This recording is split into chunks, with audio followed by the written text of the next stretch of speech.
आप सबका ये अनपढ़ चैनल पे। और हम लोग जो डिस्कस अभी तक कर रहे थे वो हम कहाँ पे पहुँच गए थे।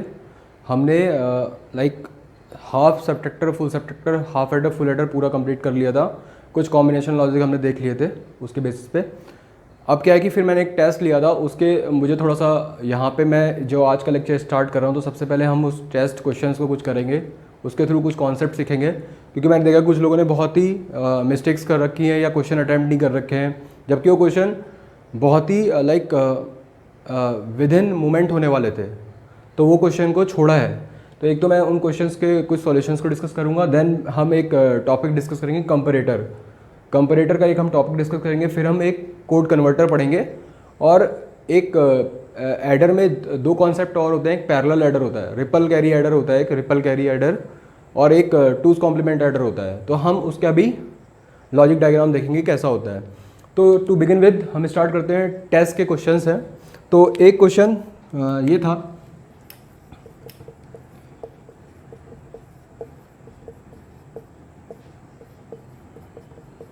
C XOR C AC। Then मैंने इसमें पूछा था इस फंक्शन को इम्प्लीमेंट करने के लिए कुछ लॉजिक गेट्स के कॉम्बिनेशन पूछे थे, और वो आंसर थे आपके और एंड की फॉर्म में। तो अब इसको कैसे करेंगे, तो आपके पास एक मेथड क्या है, आपके पास एक मेथड ये है कि या तो आप इन सब का एक्सॉर लो, ठीक है, और फिर कैलकुलेट करो पूरा बैठ के। तो आप देखोगे उसको करने में आपको कितना टाइम लगेगा, करीब करीब 5 से 7 मिनट तक का टाइम लग जाएगा। लेकिन मैं उसमें उस मेथड में इंटरेस्टेड नहीं हूँ। मैंने देखा ये ए एक्सॉर बी एक। अब यहाँ पे आप देखो सिर्फ 2 वेरिएबल हैं,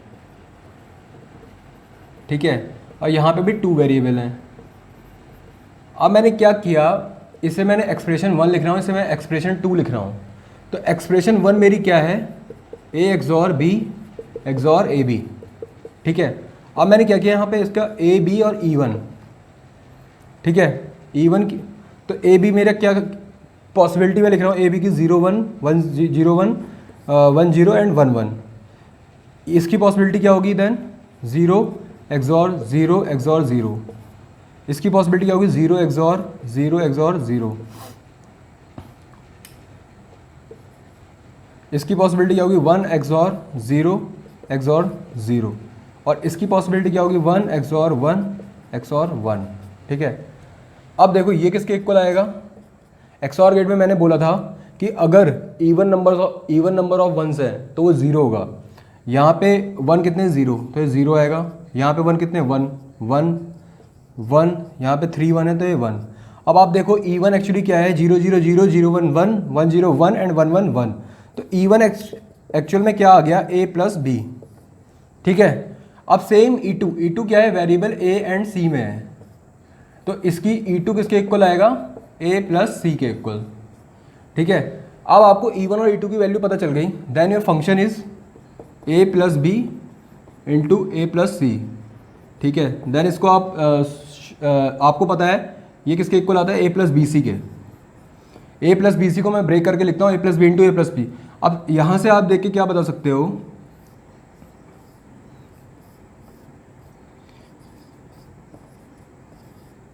this is equal to A plus B C. तो दैट मीन्स 1 एंड 1 और गेट, ये इसका आंसर होगा। अब आप ये देखो कि अगर आप इसमें एक्सॉर एक्सॉर गेट की वो यूज़ करते हो, इसको एक्सपेंड करोगे, देन पूरा वो कैलकुलेट करोगे तो आपको बहुत टाइम लगेगा। बट अगर आप इस मेथडोलॉजी को यूज़ करोगे then it will take hardly 2 to 3 minutes या 2 मिनट्स। वो भी मैं आपको समझाने के लिए कर रहा हूँ, वरना मुझे ये भी लिखने की ज़रूरत नहीं थी यहाँ पे, ये मैं डायरेक्टली E1 फाइंड करता। तो आप लोगों को समझाने के लिए मैंने लिखा है। तो ये एक क्वेश्चन था जिसमें ये बहुत लोगों ने अटैम्प्ट नहीं किया था, लगभग आप ये मान लो एक क्वेश्चन 90% लोगों ने अटैम्प्ट नहीं किया है पेपर में और जबकि इसका सॉल्यूशन कितना है वो आपके सामने है, ठीक है। तो ये क्वेश्चन का सॉल्यूशन इसे आप नोट डाउन कर सकते हो। ये बात हमेशा हमें याद रखनी है कि कभी कभी ऐसा होता है कि आपको बहुत बड़ा लॉजिक सर्किट दे रखा होगा उसने, और फाइंड करा होगा फंक्शन फाइंड करो, तो क्या है कि आप पूरी लॉजिक कैलकुलेशन करने से अच्छा आप सीधे सीधे उसकी ट्रुथ टेबल बनाओ कि वो कैसे रिलेट कर रही है। तो वहाँ से आप उसका डायरेक्टली फंक्शन कैलकुलेट कर सकते हो। जैसे ऐसा है, मान लिया मैंने आपको 2 वेरिएबल का कोई फंक्शन दे दिया, उसने कोई 2 वेरिएबल का फंक्शन है, 3 वेरिएबल में लेंथी हो जाए। अगर मान लिया यहाँ पे 4 वेरिएबल होते हैं, 4 वेरिएबल लेंथी होता है। क्यों? क्योंकि मुझे 16 एक्सप्रेशन लिखने पड़ते हैं यहाँ पे, तो 16 एक्सप्रेशन लिखने का कोई फ़ायदा नहीं है। मैंने ये यहाँ पे इसलिए 2 वेरिएबल यूज़ किया है, ये इसलिए मेथड यूज़ किया क्योंकि यहाँ पे सिर्फ 2 वेरिएबल थे, इसलिए मेथड इजिली यूज़ हो गया। इनके यहाँ पे 4 वेरिएबल होते हैं, A B C and D, तो क्या ये मेथड यूज़ करना सही रहता? नहीं रहता, क्योंकि क्या है कि मेरी ट्रुथ टेबल ही 16 लाइन की होती, लाइक उसमें 16 कॉम्बिनेशन होते हैं। उसके बाद फिर मुझे के मैप लगाना पड़ता, तो मैं क्या है लीक से थोड़ा हट जाता। तो यहाँ पे एक्चुअल में यहाँ पे ही मेथड इसलिए यूज़ हो गया क्योंकि यहाँ पे 2 वेरिएबल थे, ठीक है। अब इस मेथड को और हम कहाँ यूज़ कर सकते हैं? लाइक आपके पास बहुत ही बड़ा उसने लॉजिक सिंबल दे दिया, कोई लॉजिक डायग्राम दे दिया, गेट वेट लगा के बहुत सारे, लेकिन उसमें वेरिएबल सिर्फ 2 हैं। तो क्या है कि हो सकता है कि वो इतना बड़ा कॉम्प्लेक्स सिस्टम बन रहा हो कि वो वहाँ पे आप डायरेक्टली आंसर कैलकुलेट नहीं कर पा रहे हो, तो आप क्या कर सकते हैं? तो आप इस मेथड को यूज़ कर सकते हैं। तो इस चीज़ का हमेशा ध्यान रखेंगे, ठीक है। अब हम जाते हैं नेक्स्ट क्वेश्चन की तरफ।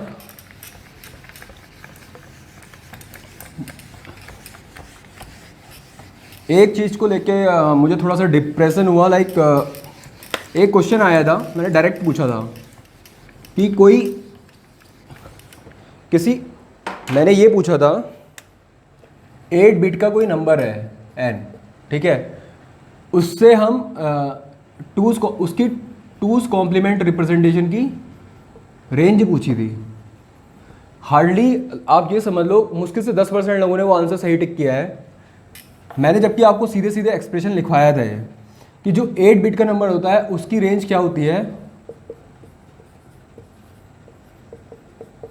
ये वाली, ये उसकी 2's कॉम्प्लीमेंट रिप्रेजेंटेशन की रेंज है।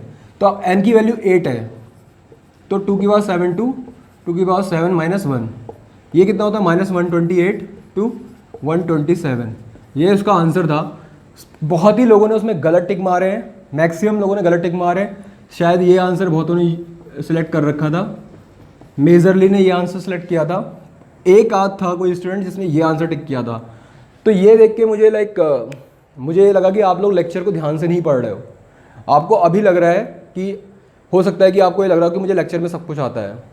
होता है कभी कभी कि लाइक आपने पढ़ लिया है बुक से या कुछ कर लिया, बट छोटे छोटे जो कॉन्सेप्ट जब वो पेपर में स्ट्राइक करते हैं ना तो याद नहीं आते हैं। और सेम इस क्वेश्चन के भी साथ हुआ है बहुत लोगों के साथ। जबकि मैंने एक आपको टेबल समझाया था जिसमें 2's कॉम्प्लीमेंट था, 1's कॉम्प्लीमेंट की थी, नॉर्मल एक बाइनरी नंबर रिप्रेजेंटेशन था, डेसिमल नंबर रिप्रेजेंट था, जिसमें मैंने कुछ रिलेशंस बताए थे।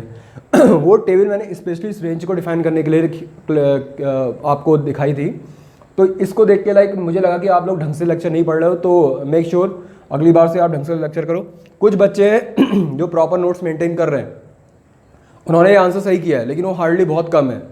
लाइक 2 या 3 बच्चों ने इसका आंसर सही टिक किया था, आप ये समझ लो, जबकि ये क्वेश्चन कुछ भी नहीं है, ठीक है। तो इसका ध्यान रखेंगे।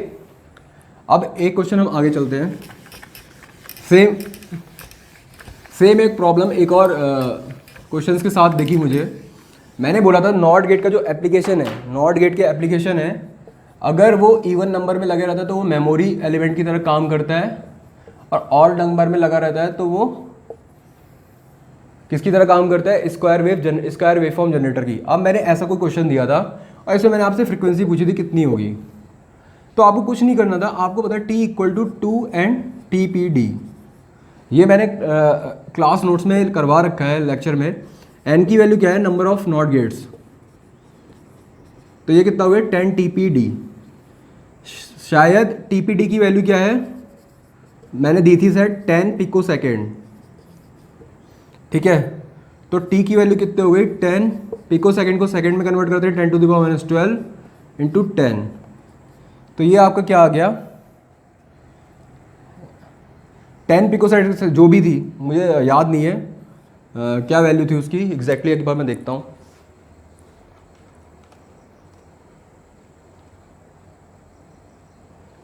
हाँ सॉरी, ये 100 पिकोसेकेंड दे रखी थी, तो यहाँ पे 100 × 10⁻⁻4, तो ये आपका क्या आ गया?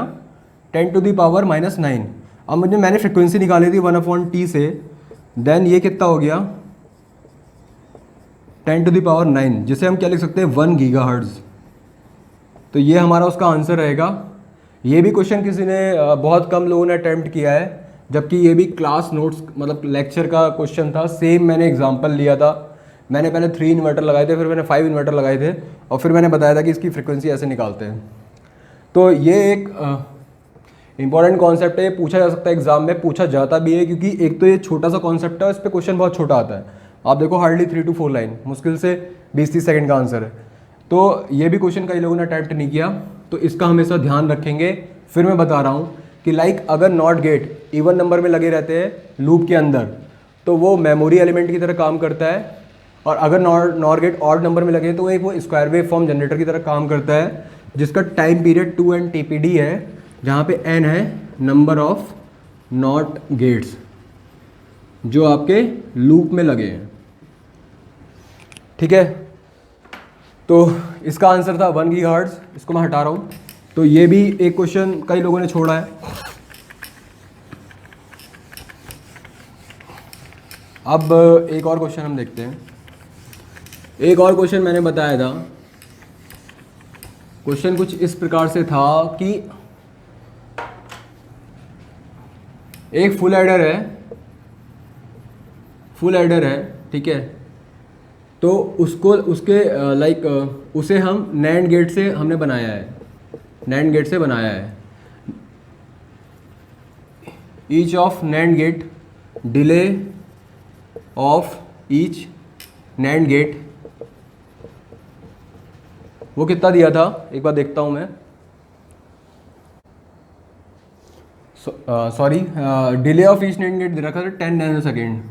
तो वो क्या पूछ रहा था, वो पूछ रहा था कि शायद 10⁶ एडिशन में टाइम टेकन 10⁶ एडिशन, ये मुझे से पूछ रखा था। ठीक है, तो फिर से मैं एक्सप्लेन कर दे रहा हूँ। एक मेरे पास फुल एडर है जिसे मैंने नैंड गेट से रियलाइज़ किया है। फुल एडर था कि हाफ एडर था? यस, फुल एडर था जिसे मैंने नैंड गेट से रियलाइज़ किया है। फिर delay of each NAND gate दे रखा है 10 नैनो सेकेंड। तो उसने कहा कि 10⁶ एडिशन करने में कितना टाइम लगेगा। तो इसको क्वेश्चन को करने के लिए मैंने बताया था कि आपको जब फुल एडर अच्छे से पढ़ाया था तो उसमें मैंने बताया था कि जो टाइम डिले होता है मैक्सिमम, वो होता है इसका 6 TPD। ये उसके मैंने कुछ पॉइंट्स लिखाए थे फुल एडर में, तो वो एक ये ध्यान रखने वाली बात थी। तो इसका मतलब आप जानते हो क्या होता है? इसका मतलब होता है कि एक एडिशन परफॉर्म करने में कितना टाइम लग रहा है? 6 TPD। ठीक है, अब मैंने क्या कहा था, 10⁶ एडिशन परफॉर्म करने में कितना टाइम लगेगा? 10⁶ इंटू 6 TPD। अब वैल्यू रखो,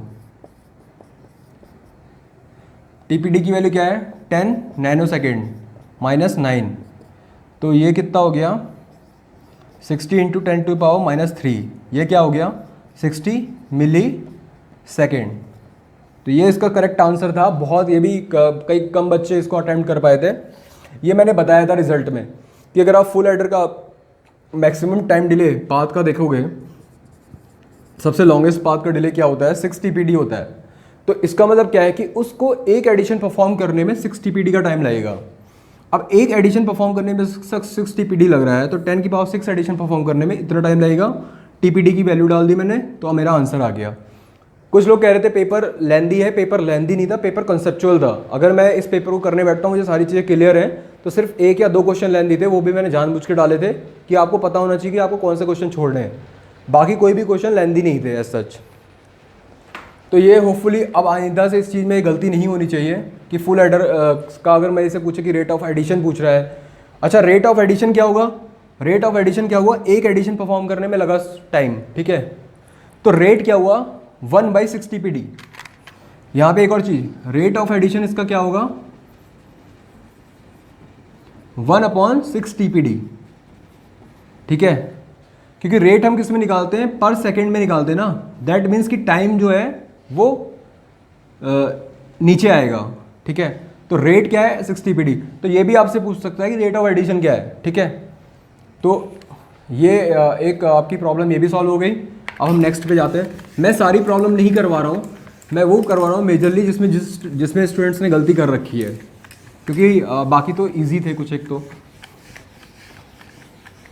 फिर उसके बाद एक क्वेश्चन था, अब जो मैं क्वेश्चन बता रहा हूँ वो थोड़ा सा कॉन्सेप्चुअल था, कि आपको एक मल्टीप्लायर दिया था 3 बिट इंटू 2 बिट का मल्टीप्लायर था, ठीक है। तो उसने कुछ कुछ पूछा था, तो अब इसको कैसे सॉल्व करेंगे अब वो हम देखते हैं। लाइक आपका 3 बिट नंबर क्या है, A2 A1 A0, और 2 बिट नंबर क्या है, B1 B0। अब ये मल्टीप्लिकेशन कैसे करेगा पहले हम ये देखते हैं। तो स्टार्ट करते हैं। मैंने लिख लिया A2 A1 A0 B1 B0। सबसे पहले A0 B0 आएगा, ठीक है, फिर A1 B0 आएगा, फिर A2 B0 आएगा। ये क्वेश्चन जनरली कॉम्पिटिटिव एग्जाम में पूछा जाता है।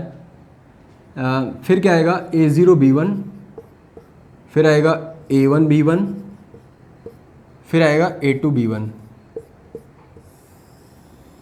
मैंने इसमें पूछा था कि अगर number of AND gate x है, number of full adder y है, then what is the value of x plus Y है, ठीक है। ये मेरा एक क्वेश्चन था। तो अब क्या है कि मैं इसे स्टार्ट करता हूँ, ठीक है। अच्छा, इसका एक एडिशन परफॉर्म करने के लिए देखो यहाँ पे सिर्फ A0 B0 है, ठीक है, यहाँ पे कुछ नहीं है, तो एज इट इज हम A0 B0 लिख लेंगे। पर यहाँ पे देखो, यहाँ पे 2 बिट आ सकती है, ठीक है।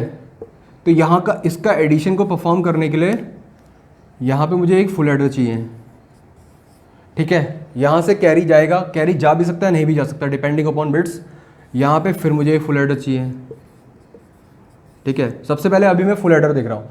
उसके बाद क्या है कि यहाँ से यहाँ कैरी जा भी सकता है नहीं भी जा सकता। अगर कैरी जाता है तो आप एज इट इज लिख दोगे, अगर कैरी नहीं जाता है तो एज इट इज आएगा। पर कैरी जाता है तो क्या है कि तो यहाँ पे 2 बिट बन जाती हैं, और 2 बिट में मुझे क्या है, फुल एडर दिया जोड़ने के लिए। कभी भी एंड गेट एडिशन तो नहीं करेगा, तो पॉसिबिलिटी यहाँ भी है कि यहाँ मुझे एक फुल एडर चाहिए। फिर से हम देखते हैं कि A0 B0 के लिए तो नहीं चाहिए, इसको जोड़ने के लिए फुल एडर चाहिए, इसको जोड़ने के लिए फुल एडर चाहिए, और यहाँ से अगर कैरी आता है तो भी इसको जोड़ने के लिए फुल एडर चाहिए, क्योंकि मुझे नहीं पता कि ये 2 बिट कौन सी हैं। अगर मुझे पता होता कि ये 1 और 0 है, ठीक है, तो यहाँ पे ऑब्वियस सी बात है 1 आएगा। 1 आएगा तो इसका मतलब कैरी प्रोपोगेट नहीं होगा, कैरी प्रोपोगेट नहीं होगा तो आप एज इट इज लिख दोगे। लेकिन इन केस मान ले ये 1 1 है तो कैरी आएगा ना। ये कुछ लोगों ने गलती करी है, इसलिए मैं बोल रहा हूँ। तो उस केस में लाइक मुझे वो भी पॉसिबिलिटी देखनी है, क्योंकि मुझे बिट का पता नहीं है कि बिट कौन सी है। तो यहाँ पे एक फुल एडर की मुझे रिक्वायरमेंट होगी, क्योंकि यहाँ पे कैरी आ सकता है, ठीक है। अब हम देखते हैं, सबसे पहले हम निकालते हैं नंबर ऑफ एंड गेट्स। मैं उसे रेड मार्क कर रहा हूँ। एक एंड गेट ये परफॉर्म करने में, एक ये, एक ये, एक ये, एक ये और एक ये, ठीक है। ये तो एंड गेट हो गए, रेड मार्क कर दिए मैंने। अब फुल एडर कितने चाहिए, एक ये फुल एडर चाहिए, एक ये फुल एडर चाहिए, एक यहाँ पे फुल एडर चाहिए। तो एंड गेट कितने हो गए, 6। फुल एडर कितने हो गए, 3। तो x प्लस वाई कितना हो गया, 9। तो यहाँ पे 9 आंसर आ गया। अब क्या है, कुछ लोगों ने इसका आंसर 8 लिखा था। अब 8 मुझे लग रहा है उन्होंने इसलिए लिख दिया, इसको कंसीडर ही नहीं किया। उन्होंने किया 1 2 3 4 5 6 7 8, लेकिन उन्होंने ये कंडीशन, यहाँ पे कभी कैरी नहीं आएगा क्योंकि पीछे से कैरी तो आ ही नहीं रहा है। यहाँ पे कैरी की प्रोबेबिलिटी है, तो यहाँ पे भी आपको फुल एडर चाहिए। तो ये फुल एडर शायद उन्होंने स्किप कर दिया था जहाँ तक मुझे लग रहा है, तो इसलिए उनका 8 आंसर आ गया था। बट आंसर क्या है, 9, ठीक है। ये शायद किसी ने इसका आंसर सही नहीं दिया था पूरे टेस्ट में, किसी ने भी इसका आंसर सही नहीं दिया था। तो ये देख लो आप, 3 बिट इंटू 2 बिट। अब ये आपसे पूछ सकता है, क्या पूछ सकता है, ये बिट चेंज हो सकते हैं और, ठीक है। तो आपको उसके लिए इस कॉन्सेप्ट को ध्यान रखना है। तो होपफुली ये अब क्लियर हो गया होगा। मैंने सिंपल मल्टीप्लिकेशन किया है, देन मैंने कॉम्बिनेशन से मतलब पॉसिबिलिटीज़ देखी है, और उससे मैंने निकाला है कि कितने नंबर ऑफ वो चाहिए मेरे एंड गेट और फुल एडर, ठीक है। तो ये भी एक इजी क्वेश्चन था, लेकिन शायद आप लोगों को कॉन्सेप्ट नहीं पता था। मैंने जानबूझ के क्वेश्चन डाला था कि शायद कोई अगर दिमाग लगा ले तो शायद उसको आंसर टिक करता, लेकिन आप लोग वहाँ तक नहीं पहुँच पाए। कोई बात नहीं, आगे अभी और क्वेश्चन ऐसे आएंगे कभी ना कभी, तो मैं आपसे ये उम्मीद करता हूँ, ये कामना मेरी रहेगी कि आप ऐसे आंसर को सही करेंगे, ऐसे क्वेश्चन को सही टिक करके आएंगे। तो ये एक कॉन्सेप्ट मैंने उठाया था कंपैरेटर का, सॉरी कंपैरेटर कह रहा हूँ, मल्टीप्लायर का।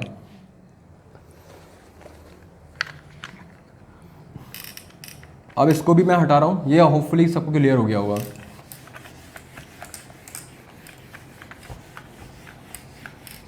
उसके बाद एक क्वेश्चन मैंने लाइक थोड़ा सा शब्दों में खेला था, मैंने डायरेक्टली नहीं दिया था, बहुत ही आसान था, वो भी लोगों ने टिप नहीं किया था।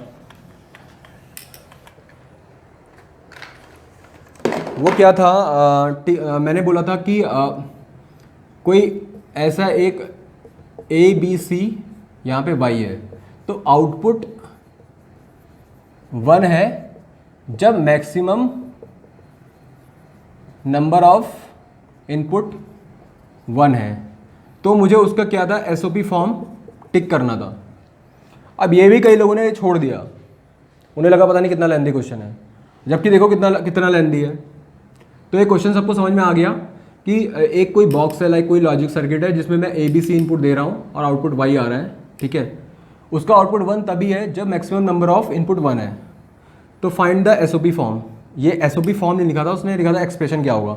तो आप उनमें जब चारों को देखोगे ढंग से तो चारों एसओपी फॉर्म दिए हैं, स्टैंडर्ड फॉर्म है। तो अब इसको कैसे करना है, input A B C Y, ठीक है, 0 0 0 0 0 1 0 1 0 0 1 1 1 0 0 1 0 1 1 1 0 1 1 1। मैं ये आपको समझाने के लिए लिख रहा हूँ, एक्चुअल में मुझे ये भी लिखने की ज़रूरत नहीं थी, पता है। अब वो कह रहा है कि इनपुट आउटपुट 1 तब है जब मैक्सिमम नंबर ऑफ इनपुट 1 है। तो यहाँ पे 3 0 है, तो ये तो 0 हो गया। मतलब मैक्सिमम नंबर ऑफ इनपुट 1 का मतलब क्या है, 3 में से 2 1 है। कॉम्बिनेशन क्या बन सकते हैं, खुद सोचो। 3 इनपुट में या तो 2 1 है और 1 0 है, ठीक है। सेकंड क्या बन सकता है, 3 1 है या 0 0 है। तो इसमें आप देखो, इसी केस में सिर्फ मैक्सिमम नंबर ऑफ इनपुट 1 हो रहे हैं। अब यहाँ देखो, यहाँ पे 2 0 है, यहाँ पे 1 1 है, तो ये यहाँ पे भी 0। यहाँ पे 2 0 है, एक सिंगल 1 है, यहाँ पे भी 0। पर यहाँ पे देखो 2 1 है, 1 0 है। ये क्या हुआ कि 1 ज़्यादा है, तो आउटपुट 1। यहाँ पे देखो 1 1 है, 2 0 फिर 0। यहाँ पे 2 1 है, 1 0 है, दैट मीन्स 1। यहाँ पे 2 1 है, 1 0 है, दैट मीन्स 1। यहाँ पे तीनों 1 है, मतलब 1। इसमें किसी को कोई confusion? Maximum number of input का मतलब जब मैक्सिमम नंबर ऑफ इनपुट 1 है तो आउटपुट 1 है। मैक्सिमम नंबर ऑफ इनपुट 1 कब होंगे, तीन इनपुट में या तो 2 1 हो जाए या 3 1 हो जाए, ठीक है, तभी हमारे मैक्सिमम नंबर ऑफ इनपुट 1 होंगे। तो पहले केस में आप देखो तीनों 0 हैं, तो आउटपुट 0। यहाँ पे 2 0 1 1 है, तो 0। 2 0 1 1 0। यहाँ पे लेकिन 2 1 है, 1 0, तो 1 होगा। 2 0 1 1 फिर 0। 2 1 1 0 1 2 1 0 1 3 1 1। अब यहाँ से आप क्या, POS SOP फॉर्म इसकी क्या होगी, समेशन ऑफ M 3 5 6 7। बस इतना आंसर था। और वो मतलब इसके हिसाब से SOP फॉर्म लिख देनी थी। 3 क्या हो गया, A bar B C, plus 5 क्या हो गया, A B bar C, plus 6 क्या हो गया, A B C bar, plus 7 क्या हो गया, A B C। तो ये इसका आंसर था। इसको भी लोगों ने गलत किया है, क्वेश्चन तो अटैम्प्ट ही नहीं किया है। मुझे लग रहा है वो इसमें कन्फ्यूज़ हो गया है, इसकी ट्रुथ टेबल कैसी बनेगी। बट ये आप देखो, बहुत सिंपल क्वेश्चन था। ऐसे क्वेश्चन कभी कभी लॉजिकल स्टेटमेंट भी पूछे जाते हैं। ऐसा नहीं है कि वो आपको हमेशा कोई फंक्शन डालेगा, इसके लगा बनाओ, इसके SOP लिखो। कभी कभी वो घुमा भी सकता है, तो इसके लिए भी हमें तैयार रहना है। जिसने ये समझ लिया वो ये तो आंसर फाइंड कर ही लेगा। फिर हम अब एक और क्वेश्चन,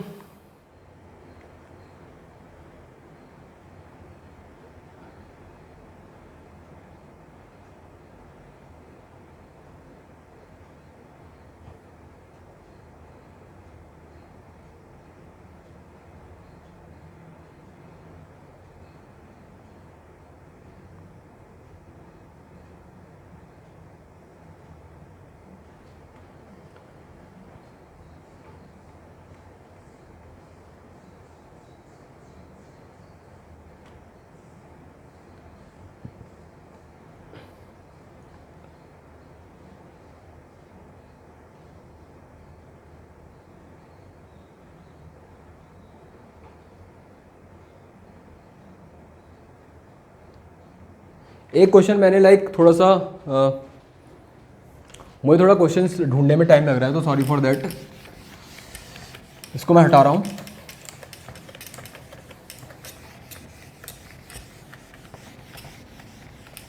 आज चाहे लेक्चर थोड़ा सा लंबा हो जाएगा, बट हम ये कंपैरेटर और ये पढ़ेंगे ज़रूर। तो एक क्वेश्चन और मैंने पूछा था, कुछ फंक्शन से रिलेटेड था। लोग कह रहे थे पता नहीं क्या पूछ दिया है। एफ ऑफ ए बी क्या दिया है, ए डैश प्लस बी। तो क्या उसने पूछा था, F of X plus Y into Y फिर जेड, ऐसा कुछ था, ऐसा कोई क्वेश्चन था। तो इसको कैसे करेंगे, F of A B A dash plus B है, ठीक है। तो F of X plus Y, Y क्या होगा, X plus Y dash plus Y, ठीक है, ये होगा। इसमें मैं डेमोर्गन लगाऊँ तो एक्स डैश वाई डैश हो जाएगा ये प्लस वाई, ठीक है। अब मैं ए प्लस बी सी से इसको शॉर्ट करूँगा तो ये आएगा आपका वाई प्लस एक्स डैश, ठीक है।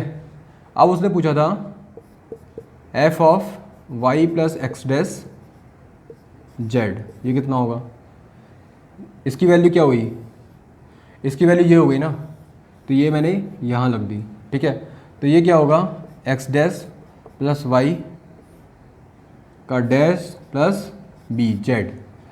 इसको मैंने सॉल्व किया तो X Y dash plus Z, बस ये आंसर था।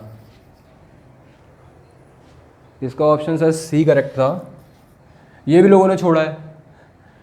सिंपल एक फंक्शन की कॉन्सेप्ट थी, कुछ नहीं करना था, सिंपल ये लाइक इसकी वैल्यू निकालनी थी, उसको पुट करके फिर सॉल्व कर देना था। डी मॉर्गन थ्योरम लगा रखी है, ये सबको पता ही है। ए प्लस बी का बार क्या होता है, ए बार बी बार, ठीक है। ए डॉट बी का बार क्या होता है, ए बार प्लस बी बार। जिसको ये कॉन्सेप्ट पता है वो ये सबको कर देगा। तो ये भी एक क्वेश्चन था, इसको भी लोगों ने छोड़ा है, लीव किया है। मुझे लग रहा है वो इसलिए लीव किया, या तो वो कंफ्यूज हो गए इस फंक्शन को देख के, बहुत बड़ा सा आगे टाइप से, वरना अदरवाइज आप देखोगे कि 2 या 3 लाइन में आंसर, ज़्यादा टाइम भी नहीं लग रहा है। और हाँ, टाइम कंज्यूम नहीं करना है। क्वेश्चन में आप लॉजिक गेट बना रहे हो, मैं एक को देख रहा, वो ऐसे कर रहा है proper. F of A B कोई लिखेगा A dash plus B, that means कुछ ऐसा है, इसका कोई ज़रूरत नहीं है। क्या करोगे इसे बना के, इससे आंसर थोड़ी आ रहा है। आपको ये क्लियर होना चाहिए बस। मुझे आपका रिप्रेजेंटेशन नहीं देखना है, मुझे आपका सॉल्यूशन देखना भी नहीं देखना है, मुझे आपका आंसर देखना है कि आंसर कैसे निकाल लो, कितनी फास्ट निकाल लो, ठीक है। तो ये होपफुली समझ में आ गया तो होगा। फिर मैंने एक क्वेश्चन पूछा था बहुत सिंपल सा। आप लोगों ने ट्रुथ टेबल ढंग से किसी की, मुझे लग रहा है लॉजिक गेट्स की पढ़ी ही नहीं, मुझे ऐसा लगा। मैंने पूछा था कि और गेट में इनेबल इनपुट क्या होता है।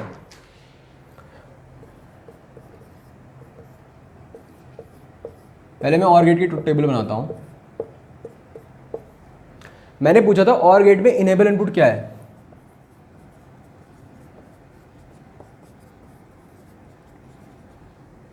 अब कई लोगों ने इसको गलत किया है, पता नहीं क्यों गलत किया है, कंफ्यूज हो गए, क्या हो गया। अब जो मैं समझा रहा हूं वो समझो।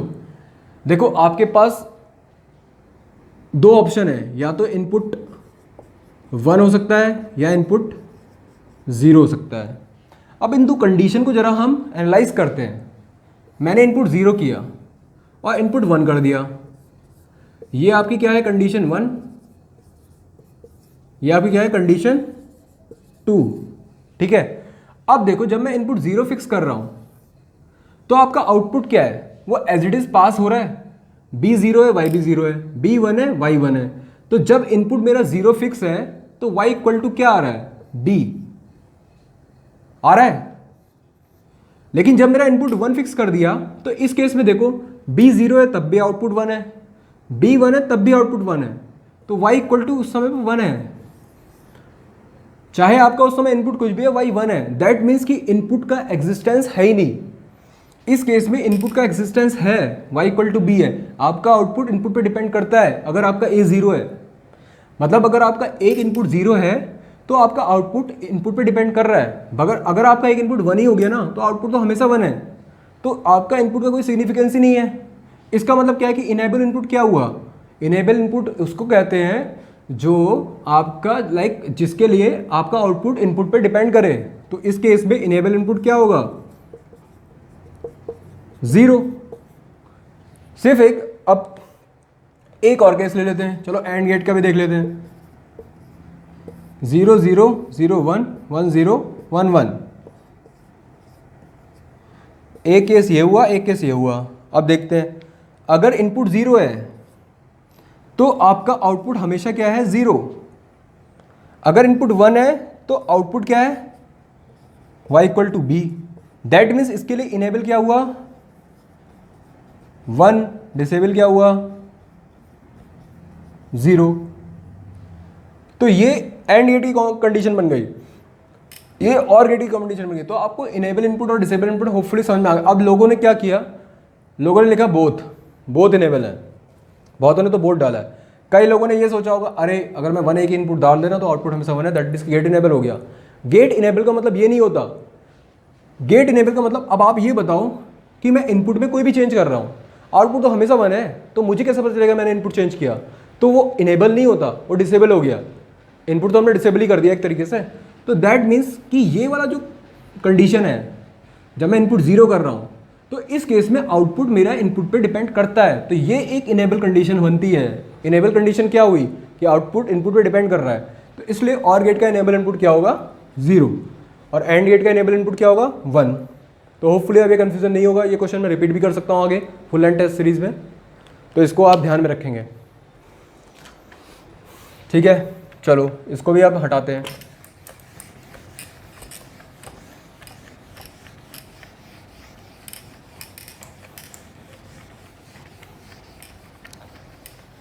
अब और कौन सा क्वेश्चन करते हैं,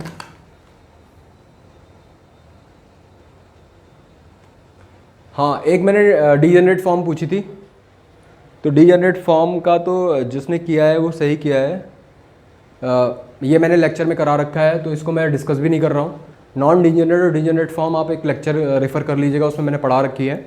तो होपफुली वहाँ से आपको कॉन्सेप्ट क्लियर हो जाएगा। डायरेक्ट क्वेश्चन था। फिर एक क्वेश्चन था जिसमें ए और बी इस वेव फॉर्म दी थी, उसमें मुझे एक्सॉर गेट की वेव फॉर्म निकालनी थी।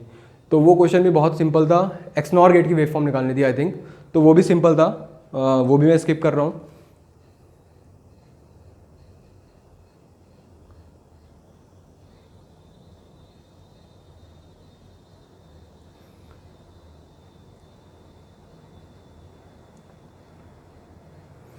अब एक क्वेश्चन इनहिबिटर मैंने पूछा था। इनहिबिटर क्या होता है, उसका लॉजिकल एक्सप्रेशन A-B होता है, ये हमेशा याद रखना। ठीक है, ये मैंने ऐसे ही उठा लिया था, एक बुक की लाइन उठा ली थी। अगर किसी को पता होता तो टिक कर देता, शायद आप लोगों को नहीं पता था। इनहिबिटर का लॉजिकल एक्सप्रेशन A-B होता है। ठीक है, क्या होता है वो चीज़ इतनी इंपॉर्टेंट नहीं है, कोई नहीं पूछता। ये एक्चुअली आप देखोगे ये कहाँ पे यूज़ होता है। A-B क्या हुआ, ये एक एक्सऑर गेट का इनपुट होता है। सेम अगर आप हाफ सब्ट्रैक्टर देखोगे उसमें एक A-B आता है एक्सप्रेशन। ठीक है, तो वहाँ से इन्होंने पिक कर रखा है इनहिबिटर। ठीक है, अब इसको मैं स्किप कर रहा हूँ। अब मैंने एक क्वेश्चन मुझे बताना है, ये शायद मल्टीप्लिकेशन का था। 15F 16 multiply by A7 16। तो मुझे x फाइंड करना था 16। ठीक है, कैसे करेंगे मैं ये बता देता हूँ, ताकि आप लोगों को, बहुत लोग कह रहे थे हमें मल्टीप्लाई नहीं आता, वो समझा दीजिएगा।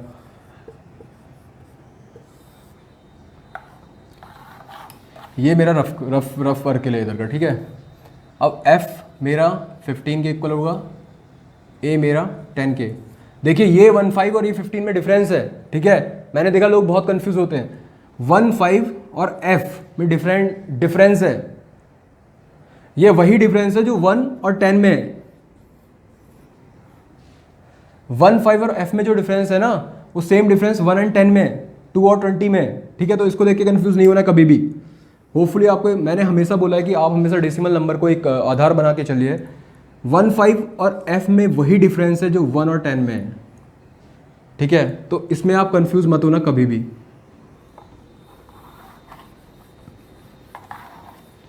वरना आप अगर चाहते भी हो, चलो छोड़ो, 1 और 10 में जो, बस इतना याद रखो। पहले अभी हम ये सॉल्व करते हैं।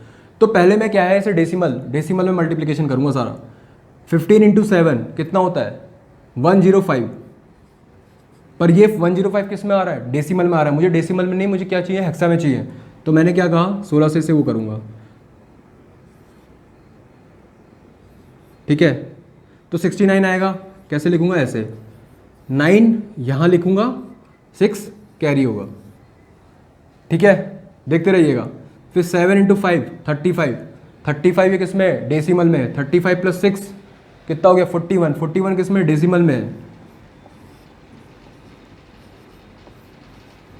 29, 9 यहाँ लिखूँगा, 2 इधर जाएगा। देन फिर 7 बन जा 7, 7 प्लस 2 9, ठीक है। फिर 10 इंटू 15 150, डेसिमल में है। 96, 6 यहाँ आएगा, 9 यहाँ जाएगा। फिर 10 इंटू 5 50, 50 प्लस 9 59,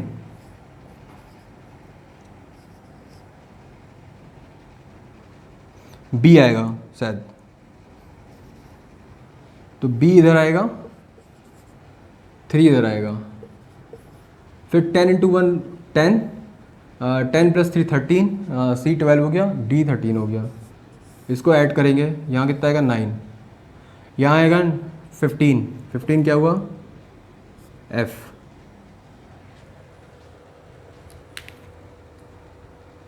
ठीक है। ये कितना हो गया, बी कितना होता है 11 प्लस 9, इसको आप जोड़ोगे कितना आएगा 11 प्लस 9 20, 4 इधर आएगा, 1 इधर जाएगा। डी प्लस 1 कितना हो गया ई, तो E4F9 इसका आंसर है। जिन लोगों ने किया है बहुत अच्छा, किसी किसी ने ये अटैम्प्ट किया है, मुझे बहुत खुशी हुई देखे कि लाइक उनको कॉन्सेप्ट क्लियर है डेसिमल से। जिन्होंने नहीं किया है उनको मैं एक बार फिर बता दे रहा हूँ कैसे होते हैं। तो फिर मैं बोल रहा हूँ 15 इंटू 7 105, सारे मैं डेसिमल में कर रहा हूँ, लेकिन मैं क्या है उसे हेक्साडेसिमल में कन्वर्ट कर दे रहा हूँ। 9 कैरी आया 6, 7 5 35, 35 प्लस 6 41, 16 इंटू 2 32 प्लस 9, 9 इधर आ गया, कैरी 2 चला गया। 7 1 7 प्लस 2 9, फिर मैंने ऐसे इसको मल्टीप्लाई कर दिया, दोनों को ऐड कर दिया, तो ये इसका आंसर हो गया। थोड़ा सा ये मैं मानूंगा कि थोड़ा लेंथी क्वेश्चन था, जो कि टाइम टेकिंग था। ये आप छोड़ सकते थे, अवॉइड कर सकते थे। मैंने इसलिए, जिसने करा बहुत अच्छी बात है, जिसने नहीं किया उसको कॉन्सेप्ट पता होना चाहिए। अगर टाइम के चक्कर में छोड़ रखा है तो बहुत अच्छी बात है। अगर वैसे छोड़ दिया है कि उसे आता ही नहीं है तो बिल्कुल टॉलरेबल नहीं है, वो इनटॉलरेट होगा। तो टाइम के उसमें किसी ने लीव किया है तो इट्स फाइन, कोई बात नहीं। लेकिन टाइम के लिए आप तब छोड़ोगे ना जब किसी के 30 में 29 आ रहे हैं। 29 या 15 से ज़्यादा किसी का नंबर नहीं है शायद। तो ये तो मैं मान ही नहीं सकता कि किसी ने टाइम के लिए लीव कर रखा है। तो ये चीज़ आप ध्यान रखना, ओके। अब और क्या बताना है, लास्ट एक चीज़ है, इसको हटा रहा हूँ।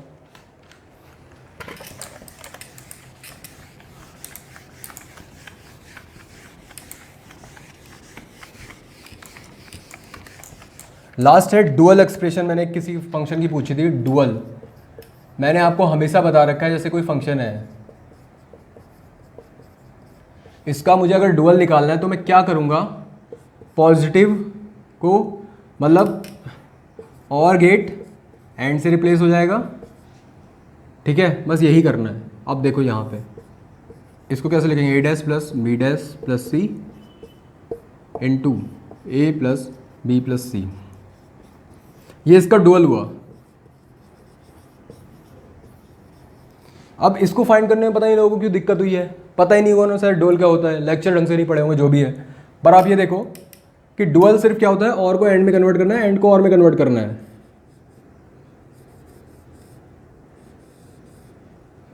ठीक है।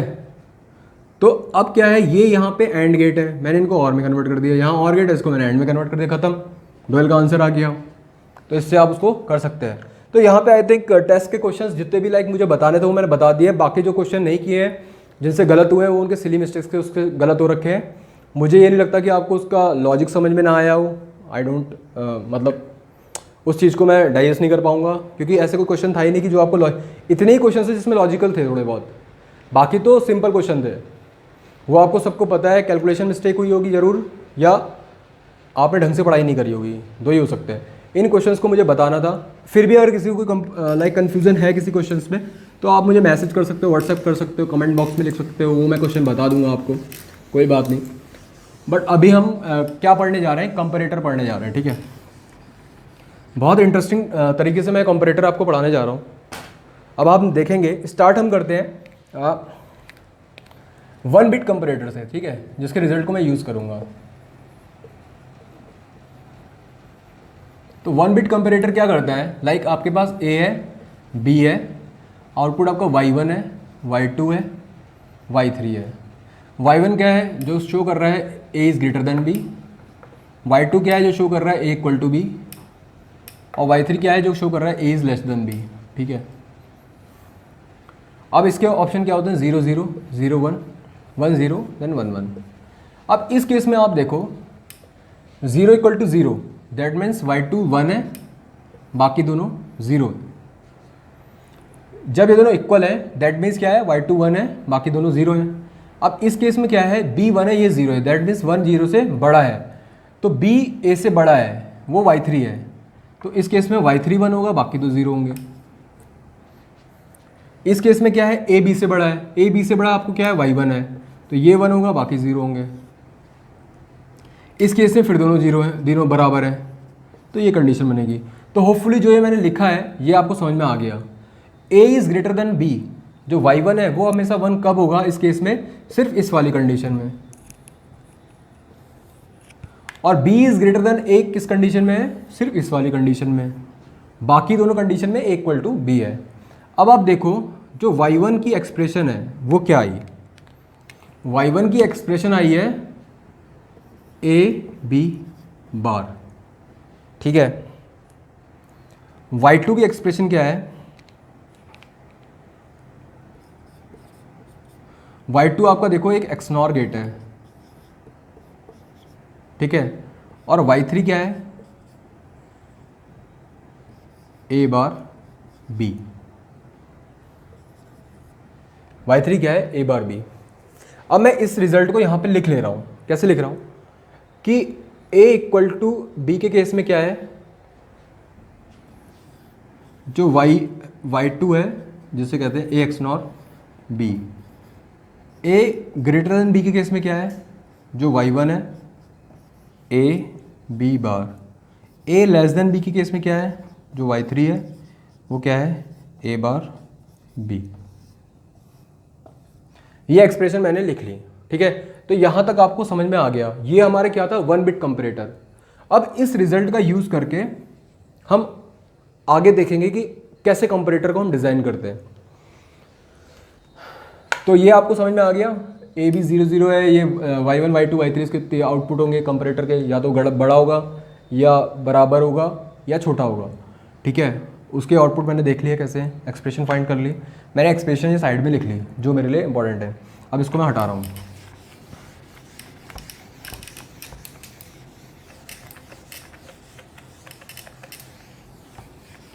अब क्या है, अब मुझे क्या करना है, मुझे करना है 2 बिट कंपैरेटर। तो सबसे पहले तो मैं फील लेता हूं उसकी ट्रुथ टेबल क्या होगी। a और b 2 नंबर है जो 2 डिजिट के हैं, सेम, या तो मैं बोल रहा हूँ y1 y2 y3।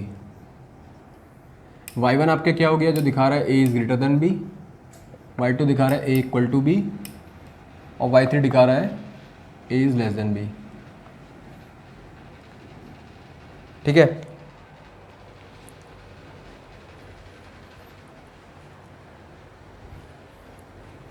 अब क्या है, अब मैं कॉम्बिनेशन देखता हूँ क्या होंगे, 0 0 0 0 0 0 0 1 0 0 1 0 0 0 1 1, ठीक है। अब इसके 16 कॉम्बिनेशन होंगे, मैं बस आपको फील दिला रहा हूँ, 80 लिखूँगा बस, फिर 3 देन 4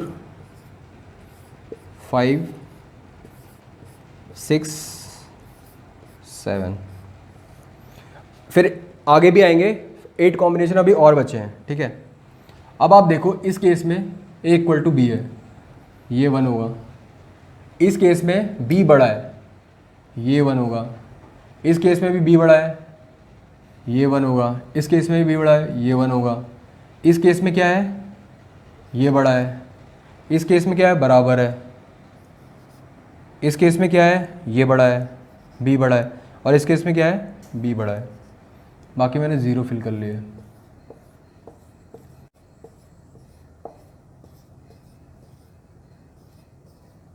तो ये इसकी कोई सॉर्ट ऑफ ट्रुथ टेबल हो गई। अब मैंने इसका बस ट्रुथ टेबल क्यों खींची है, मैंने आपको फील दिलाने के लिए खींची है कि एक्चुअल में कंपैरेटर की ट्रुथ टेबल कैसी होती है। अब ये 2 बिट कंपैरेटर, 3 बिट कंपैरेटर, अब 2 बिट कंपैरेटर में आप देखो, 2 बिट कंपैरेटर में आपके कितने कॉम्बिनेशन होंगे, 16। 2 बिट कंपैरेटर में कितने इनपुट हैं, 16, ठीक है। उसके बाद क्या है, ये आपका आपको ये पता लग गया, ठीक है। बाकी आपका क्या है, कितनी कंडीशन ऐसी होगी कि जब आपका आउटपुट इक्वल होगा, आउटपुट 0 0, ठीक है। फिर 0 0 के बाद आपका यहाँ पे 1 1 आएगा, तब होगा। फिर 2 2 में आएगा, 3 3 में इक्वल होगा। तो 4 बार तो ये आपका इक्वल टू वाली कंडीशन आएगी, ठीक है। ग्रेटर देन लेस देन कितनी कितनी कंडीशन आएंगी, वो सिंपल सी बात है। टोटल 6 है, 6 में से 4 आपने माइनस कर दी, कितने बचे, 12 डिवाइड बाई 2। तो 6 और 6 जो होंगे ये ग्रेटर देन और स्मॉलर देन की वो आएंगी कंडीशंस, ठीक है।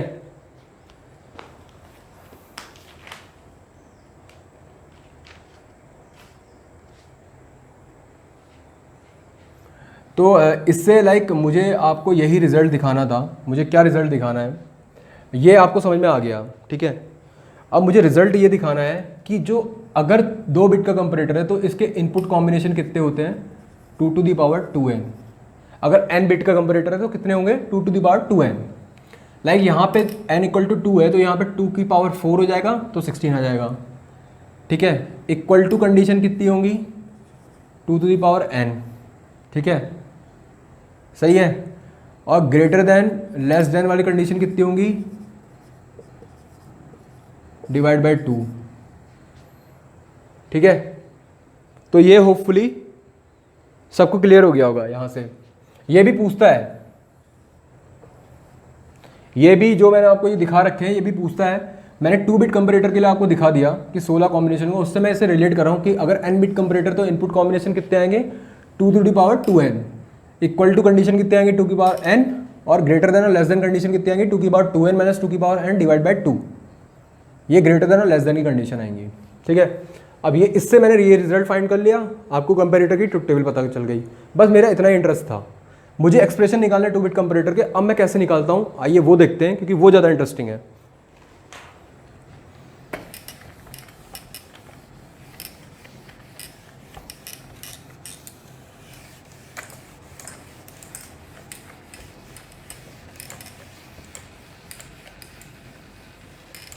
तो स्टार्ट करते हैं 2 बिट कंपैरेटर, ठीक है।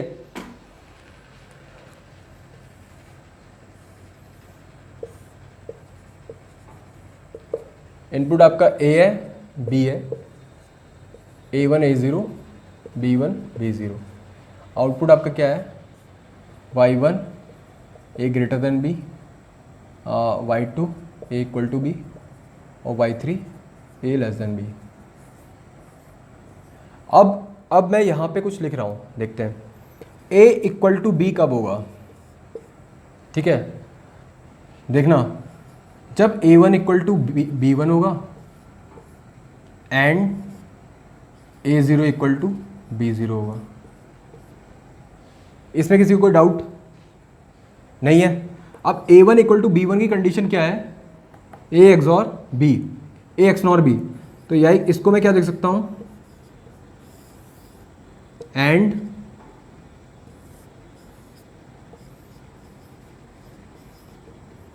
ठीक है। तो बस मेरी सिंपल सी A इक्वल टू B की कंडीशन क्या आ गई, ये आ गई। तो A इक्वल टू B कब होगा,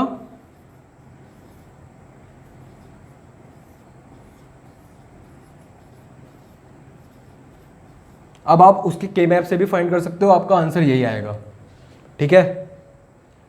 जैसे मैंने ट्रुथ टेबल के मैप से बनाओगे आप, तब भी आपका आंसर ये आएगा, पर मुझे उससे इंटरेस्ट नहीं है, मुझे इसमें इंटरेस्ट है राइट नाउ। फिर A is greater than B. A is greater than B कब होगा? या तो, ठीक है, या का मतलब और, ठीक है, मतलब या का मतलब ओ आर, और गेट, और का मतलब हिंदी, और मैं इंग्लिश हिंदी में लिख रहा हूँ, या जो है वो और गेट है, और क्या है? एंड, हिंदी का सिग्निफिकेंस है, ठीक है। मैंने कहा ए इज ग्रेटर देन बी कब होगा? या तो A1 is greater then B1 हो, प्लस, मैंने पहले या जोड़ा ना, प्लस कंडीशन में क्या लिख सकता हूं मैं? उसके बाद A1 इक्वल टू B1 हो, ठीक है, and A0 is greater then B0। A greater than B कब होगा? जब या तो A1 B1 से बड़ा हो, ठीक है, तो A ग्रेटर देन B यहां पे हो जाएगा। प्लस अगर ऐसा नहीं होता है तो इसका मतलब क्या है कि A1 B1 इक्वल है, ठीक है, A1 B1 इक्वल है, तो A B से बड़ा कब होगा? उस कंडीशन में होगा जब A0 is greater then B0। अब इसको मैं, इस स्टेटमेंट को मैं लॉजिकली लिख रहा हूं, A1 is greater then B1, that means A1 B1 बार, यहां से, प्लस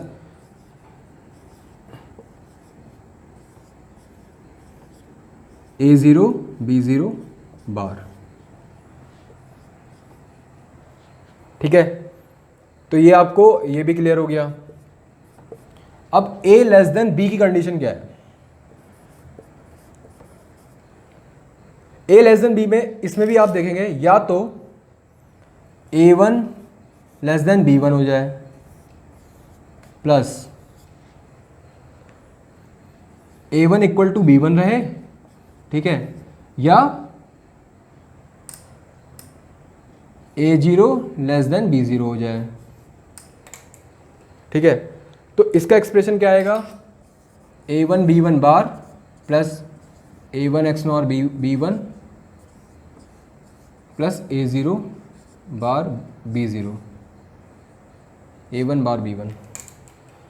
तो ये मैंने तीनों लॉजिक्स आउटपुट फाइंड कर लिए। इसके लिए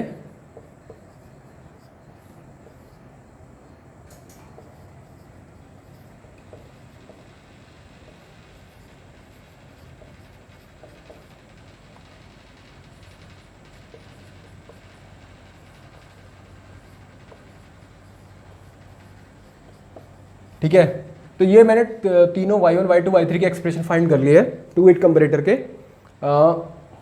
सिर्फ इन स्टेटमेंट से। तो ये इतना हेल्पफुल क्यों है ये कॉन्सेप्ट? क्योंकि आपको के मैप नहीं बनाना है, वरना आपको क्या 16 आपके 3 इनपुट है, 3 के मैप बनेंगे, 16 कॉम्बिनेशन है, फिर आप कॉम्बिनेशन चार्टोगे, फिर उन्हें कन्वर्ट करोगे, तो वो बहुत लेंदी प्रोसेस है। अब मैंने यहाँ तो 2 बिट दे दिया, अब मैं देता हूँ 3 बिट। 3 बिट में कितने कितने वो बनेंगे कॉम्बिनेशन? मैंने बोला 2 टू दी पावर 2n। चलो उसको बाद में देखते हैं। अभी ये आपको 2 बिट का समझ में आ गया, ये आपको नोट डाउन कर लिया होगा, इसका सिग्निफिकेंस आपको समझ में आ गया। या और हिंदी या और हिंदी और का क्या मतलब है, ये मैंने आपको बता दिया है, ठीक है। अब मैं थोड़ा सा क्या है, इसको थोड़ा सा और लेंदी कर देता हूँ, तब शायद आपको इसका वैल्यू पता चलेगा। हटा रहा हूँ।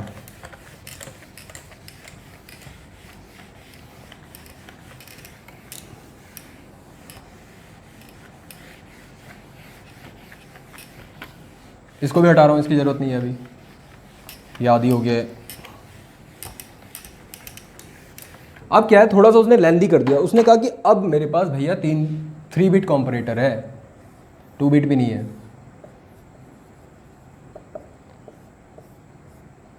A B C, तो यहाँ पे A1 A2 A1 A0, B2 B1 B0, C2 C1 C0, then यहाँ पे एक Y1 है जिसमें A ग्रेटर देन B, जिसमें क्या है 3 बिट कंपरेटर जिसमें A ग्रेटर देन B है, Y2 है A इक्वल टू B, और Y3 है A less than B। Comparator में सिर्फ 2 ही इनपुट होंगे, बिट चेंज कर रहे हैं मैंने, 3 बिट कंपरेटर है। अब उसने कहा भाई ये है, तो मैंने आपसे बोला था कि अगर 3 बिट का कंपरेटर तो इनपुट कॉम्बिनेशन कितने होंगे, इतने 2⁶ 64। ठीक है, अब आप ये समझ लो इनपुट के कॉम्बिनेशन 64 है। 64 की आपको ट्रुथ टेबल, फिर आपको वो बनाना है, बहुत कॉम्प्लेक्स हो गया, ये बस की नहीं है। हम कैसे करेंगे, हम उसी मेथड से करेंगे। ठीक है, मैंने क्या कहा, सबसे पहले मैं a = b की कंडीशन निकालता हूँ। a = b की क्या कंडीशन है, a2 = b2 and a1 = b1 and a0 = b0। ठीक है, इसको मैं एक्सप्रेशन की फॉर्म में लिखूंगा तो क्या आएगा, a2 XNOR b2 and a1 XNOR b1 and a0 XNOR b0।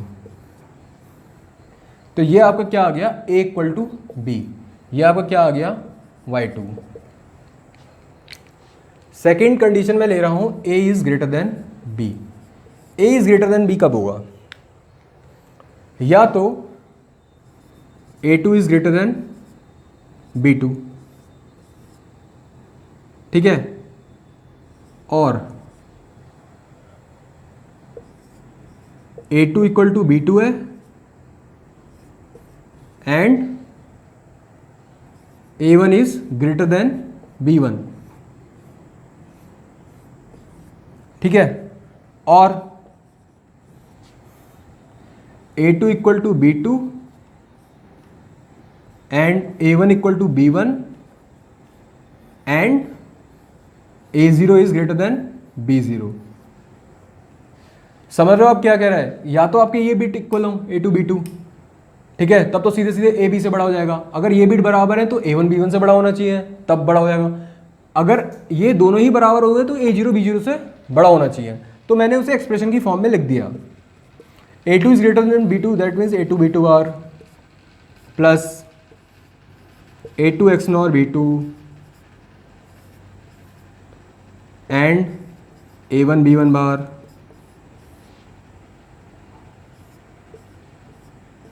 Plus a2 XNOR b2 and a1 b1 bar, sorry a1 XNOR b1 और a0 b0 बार। तो आपको ये दिख गया, ये आ गई आपकी कौन सी condition, y1 then y2 a less than b। ये कैसे आएगा, या तो a2 is less than b2, कहानी खत्म, वरना a2 = b2 एंड, ठीक है, a1 is less than b1, या a2 = b2 a1 = b1 a0 is less than b0। इसका एक्सप्रेशन मैं क्या लिख रहा हूँ, a2 बार b2 plus a2 XNOR b2 a1 bar b1 plus a2 XNOR b2 a1 XNOR b1 a0 bar b0। तो ये आपका 3 बिट कंपैरेटर का y2 आउटपुट आ गया। अब मैं क्या देख रहा हूँ, y3 आ गया। अब आप ये देखो कि अगर आपको ये कॉन्सेप्ट क्लियर है तो आपको ट्रुथ टेबल लिखने की कोई ज़रूरत नहीं है, आपको कॉम्बिनेशन पता होने चाहिए, दैट्स मीन। तो यहाँ पे मैंने आपको क्या किया, कंपैरेटर का एक फील बताया कि कंपैरेटर हम कैसे उसकी ट्रुथ, कैसे हम उसके एक्सप्रेशन फाइंड कर सकते हैं। आपसे पूछ सकता है, ये 3 बिट का कंपैरेटर पूछा हुआ है। अब 3 बिट का कंपैरेटर उसने पूछा हुआ है तो कितना लेंदी होता होगा, आप खुद सोचो कि अगर वो पूछ लेगा। जनरली ये IAS पे इस टाइप के क्वेश्चन पूछे जाते हैं, लेकिन क्या पता आजकल कंपटीशन बहुत टफ है तो आपसे लाइक इक्वल टू वाली कंडीशन पूछ ले 3 बिट कंपैरेटर में, ठीक है, तो वो आपको पता होना चाहिए। तो यहाँ से आपको कंपैरेटर के बारे में एक मैंने आइडिया दे दिया। तो होपफुली ये आप सबको क्लियर हो गया होगा कि कंपैरेटर के लॉजिकल एक्सप्रेशन कैसे फाइंड करते हैं। ये कोई बहुत बड़ी चीज़ नहीं है, अगर आप एक बार अपने पेन से लिखोगे ना खुद, तो आप खुद कर लोगे, आपको कोई प्रॉब्लम नहीं है। आप नोट्स मेंटेन करो, उसको आप समझने की कोशिश करोगे। मैंने कुछ नहीं किया है, मैंने बस बराबर बराबर करा है। अगर बराबर है तो हमारा वहीं पे ख़त्म हो जाता है, नहीं है तो आगे बढ़ते हैं, आगे बढ़ते हैं। इस टाइप वाला कंसेप्ट है और कुछ लॉजिकल स्टेटमेंट्स यूज़ कर रहे हैं, ठीक है। तो होपफुली ये सबको आप लोग थोड़ा सा नोट मेरे साथ साथ कर लिया करो, क्योंकि आप समझ तो इससे बाद में भी सकते हो लेक्चर को डाउनलोड करके भी। तो अब हम यहाँ पे इसको हटाते हैं, यहाँ पे मेरा कंपैरेटर का टॉपिक ख़त्म हो जाता है, हटा रहा हूँ मैं इसे।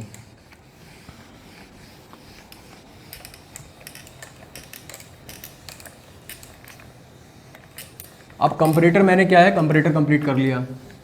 अब मेरा थोड़ा सा मैं थोड़ा सा एडर में और थोड़ा सा घुसना चाहूँगा। मेरा मनसा है कि मेरे पास एक रिपल कैरी एडर होता है। रिपल कैरी एडर क्या होता है वो मैं थोड़ा सा आपको बता देता हूँ, उससे भी रिलेटेड क्वेश्चन पूछे जाते हैं। ये फुल एडर है आपका, ये भी एक फुल एडर है, ये भी एक फुल एडर है, ये भी एक फुल एडर है। तो मैंने एक ये 4 बिट का 4 बिट का रिपल कैरी एडर इस तरीके से है, A3 A2 A1 A0 B3 B2 B1 B0। मुझे इनका एडिशन फाइंड करना है। तो क्या है, मैंने 4 फुल एडर लगा दिए। यहाँ पे मैंने क्या लिख दिया, A0 B0। यहाँ पे मेरा क्या है, S0 S1 S2 S3 S0। यहाँ पे मान लिया इनिशियल, मान लिया C0 कैरी 0 है, इस केस में तो 0 है, हो भी सकता है किसी केस में। अगर मान लिया पहले से कैलकुलेशन चली आ रही है तो हो सकता है। कैसे, मेरे पास 8 बिट है, 8 बिट का आपको सम करना है रिपल में, 4 बिट के कॉम्बिनेशन है। तो पहले 4 बिट इधर होंगे, दूसरे 4 बिट इधर होंगे। तो पहले 4 बिट का जो कैरी आएगा वो ऑब्वियसली बात इधर ट्रांसफर होगा अगले 4 बिट में, तब C0 की कोई वैल्यू हो सकती है। अगर ये इधर से डायरेक्टली LSB से स्टार्ट हो रहा है तो कभी C0 नहीं आएगा। यहाँ पे C1 आया, देखो कैरी इधर ट्रांसफर होता है ना, A1 B1, यहाँ क्या है S1, यहाँ C2 आया, A2 B2, यहाँ क्या आया S2, यहाँ आया C3, A3 B3, यहाँ S3, यहाँ C4, ठीक है। तो ये आपका क्या है, रिपल कैरी एडर है। अब इसमें क्या है, थोड़ा सा मैं क्या कर रहा हूँ, मैं ये 4 बिट का ले रहा हूँ, उससे मैं क्या करूँगा, n बिट के लिए जनरल स्टेटमेंट कुछ दूंगा, ठीक है। अब आप ये मान लो जो आपका कैरी का डिले है, कैरी का जो डिले है वो TPD कैरी है और सम का है TPD सम, ठीक है। तो मेरा क्या है, इस एडिशन को परफॉर्म करने में कितना टाइम लगेगा मुझसे पूछ रहा है। अब देखना, A0 B0 उसने जोड़ा, S0 कितने देर में आएगा। अब इससे मैं कैरी कितना है T0 कर ले रहा हूँ, सम कितना है T1 कर ले रहा हूँ अपनी उसके लिए सुविधा के लिए। तो फर्स्ट S0 कितनी देर में परफॉर्म हो जाएगा, T0 टाइम में, सॉरी T1 टाइम में। S0 कितनी देर में परफॉर्म हो गया, T1 टाइम में, ठीक है। और ये कैरी कितनी देर में निकला, कैरी निकला T0 टाइम में, ठीक है। अब आप ये देखो कि S1 कितनी देर में परफॉर्म होगा। एक तो ये टाइम लगेगा उसे कितना, इस S1 को परफॉर्म करने में A1 B1 को जो ऐड करने में लगेगा वो क्या है, T1। T1 टाइम तो उसे लगना ही लगना है, प्लस ये एक टाइम लगेगा T0, ठीक है। उसके बाद क्या है कि C2 कितनी देर बाद आएगा, C2 आएगा T1 प्लस T0 बाद।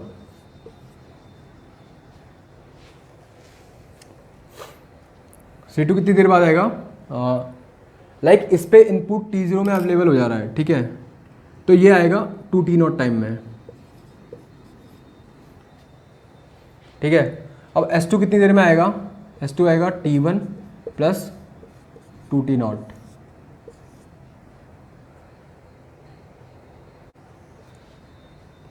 तो ये आपको सर समझ में आ जाएगा, इसको परफॉर्म करना T1। अब इसका कैरी कितनी देर में अवेलेबल होगा, 3T0 टाइम में। तो S3 कितनी देर में आएगा, T1 प्लस 3T0। और C4 कितने में देर में आएगा, 4 T0। ठीक है, एक बार फिर से मैं आपको समझा रहा हूँ,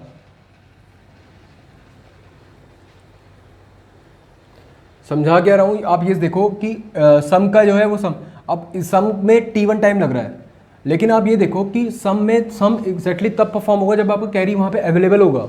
तो फर्स्ट केस में से आप देखो कैरी ऑलरेडी है, तो सम सीधे सीधे T1 टाइम में परफॉर्म हो गया। बट क्या है, इस कैरी को जनरेट करने में कितना टाइम लगेगा, T0। ठीक है, तो इस सम को परफॉर्म करने में T0 टाइम तो लेगा ही लेगा, प्लस जो सम परफॉर्म हो रहा है उतना टाइम, तो T1 प्लस T0।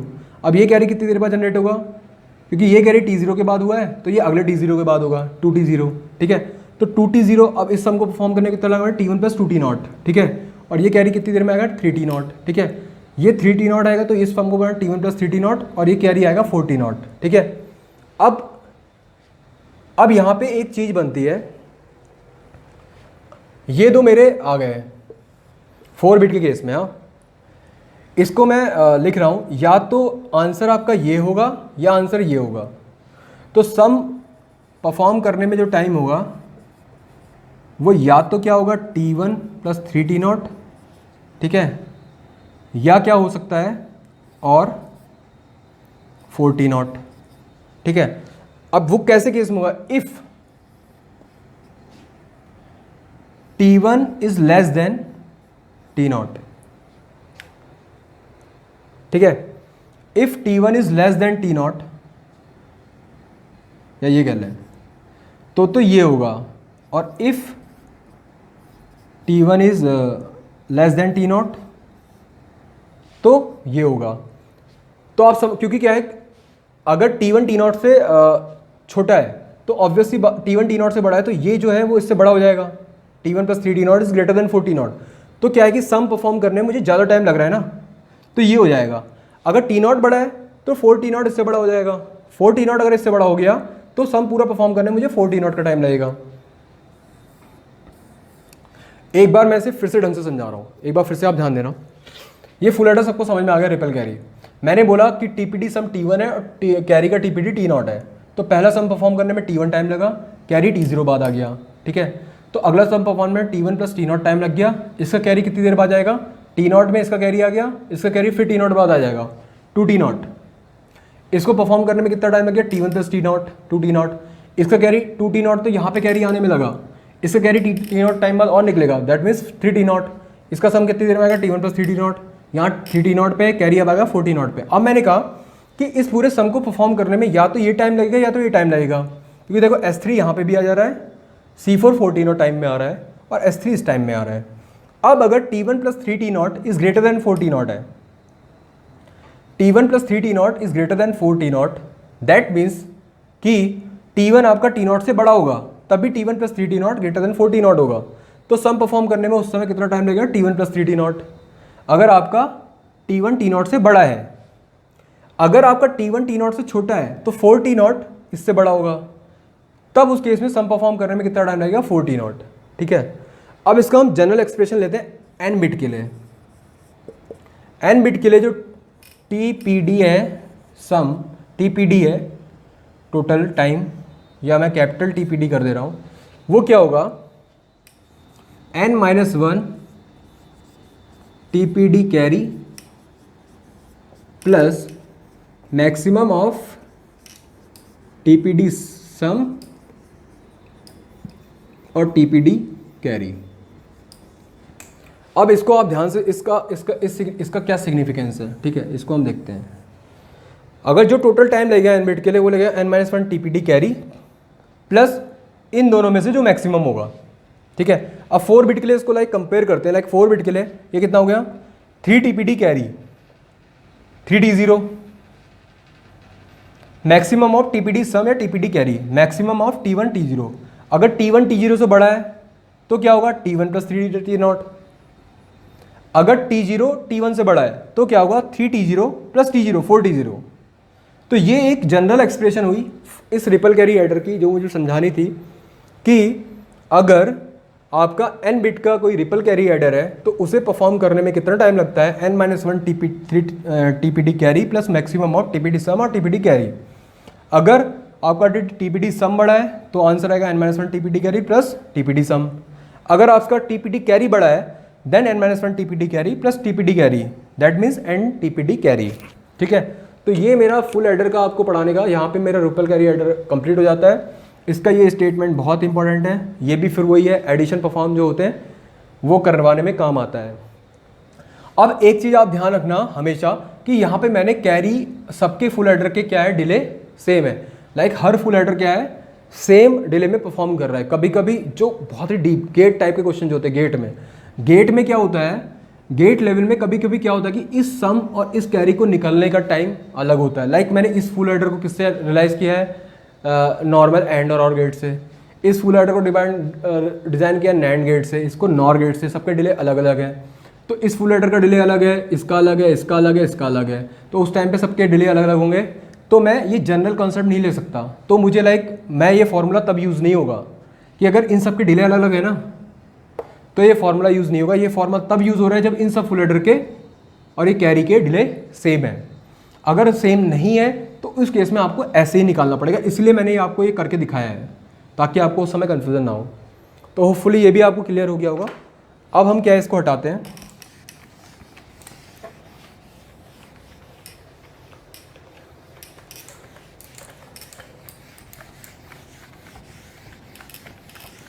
और चलते हैं एक और एडर की तरफ। वो है टूज कॉम्प्लीमेंट एडर। आज मैं आपको सारे एडर पढ़ा दे रहा हूँ। टूज कॉम्प्लीमेंट एडर में क्या है कि ये आपका पैरेलल एडर है, ठीक है।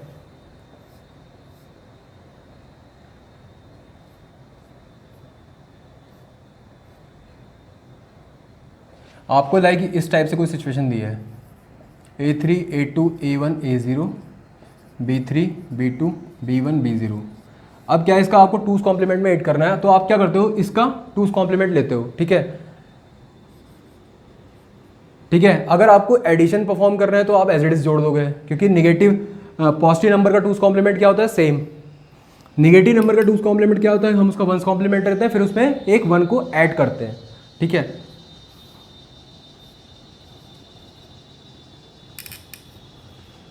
पहले मैं इसे बना ले रहा हूं, फिर मैं इसको आपको समझा दूंगा।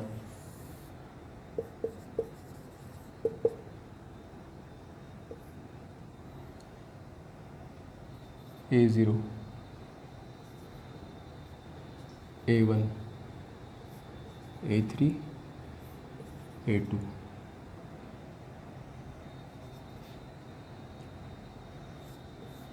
ये सारे एक्सॉर गेट हैं, ठीक है।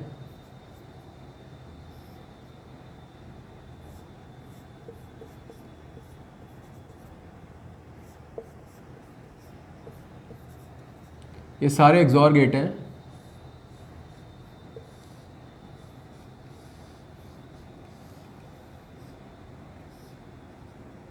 C0,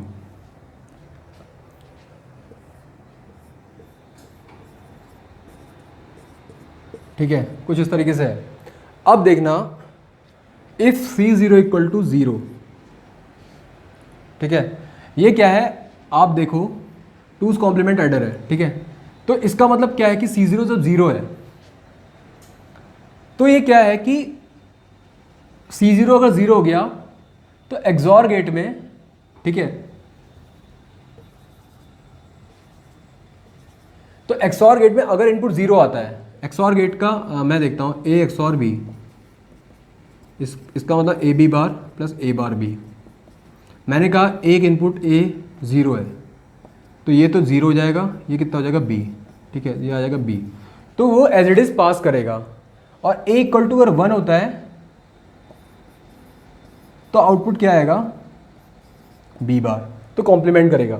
तो सपोज करो C0 0 है, तो क्या है कि A0 B0 as it is pass हो जाएगा यहाँ पे, ठीक है। सपोज करो C0 इक्वल टू 0, ठीक है। तो जो यहाँ पे आउटपुट होंगे ना वो क्या होंगे, B0 B1 B2 B3। फिर मैंने उसे 4 बिट के एडर में दे दिया, तो S0 S1 S2 S3 आ गया। तो दैट मीन्स कि वो सब्ट्रैक्शन नहीं है, वो सिंपल एडिशन परफॉर्म हो रहा है। मतलब मेरा दूसरा वाला नंबर पॉजिटिव है, दूसरा केस क्या है कि let suppose C0 equal to 1 है। जैसे ही ये 1 होगा ना, ये कंट्रोल इनपुट है, कंट्रोल इनपुट कह सकता हूँ मैं इसे। जैसे ये 1 होगा तो ये B0 नहीं आएगा, यहाँ पे B0 बार आएगा, यहाँ पे B1 बार, यहाँ पे B2 बार, यहाँ पे B3 बार, ठीक है। और यहाँ पे C0 क्या है, ऑलरेडी 0 1 उस केस में C0 है, ठीक है, कोई बात नहीं, कंट्रोल इनपुट है जिसे हम C0 कह रहे हैं। अब क्या है उस केस में, पहले तो क्या हुआ कि इसको इसने, जैसे C0 मेरा 1 हुआ तो ये सब क्या हो गए, इस केस में यहाँ लिख रहा हूँ B3 बार, B2 बार, B1 बार, B0 इन्वर्टेड हो गए, मतलब वंस कॉम्प्लीमेंट। उसके बाद क्या है कि मैंने कहा कंट्रोल इनपुट मेरा 1 है, इसका मतलब एडिशनल कैरी कितना आ गया 1, दैट मीन मैंने उसमें +1 और ऐड कर दिया। फिर से ध्यान देना, जब C0 मेरा 0 है तो ये एज इट इज पास हो गए, तो क्या है कि उसने सीधे सीधे ये परफॉर्म कर लिया, A3 A2 A1 A0 plus B3 B2 B1 B0। But जब C0 इक्वल टू 1 था तो उसने क्या किया, सबसे पहले इनको कॉम्प्लीमेंट कर दिया, फिर क्योंकि C0 मेरा 1 है तो उसमें ऐड हो गया 2, तो ये क्या हो गया, ये हो गया 2's complement of B3 B2 B1 B0। उसके बाद क्या है कि वो उसे A3 A2 A1 A0 में ऐड करेगा, समझ रहे हो। तो ये है आपका 2's कॉम्प्लीमेंट एडर, कि अगर आपका ये वाला लाइक नंबर हमें घटा, एडर सबट्रैक्टर भी इसे बोलते हैं, एडर और सबट्रैक्टर दोनों सर्किट, जो कि हमारे कंट्रोल इनपुट से क्या है, मैंने लाइक यहाँ पे एक डायरेक्ट एक लाइन जोड़ दी, जिससे मैंने ऐसे जोड़ दिया, एक स्विच जोड़ दिया। ये स्विच मान लिया मेरा C0 है, यहाँ 5 वोल्ट की सप्लाई है, ठीक है, ऐसा कुछ है, ठीक है, ये मान लो। अब मैं कह रहा हूँ कि जब C0 मेरा 0 है तो लाइक ये फिर उस केस में ग्राउंड से कनेक्टेड है।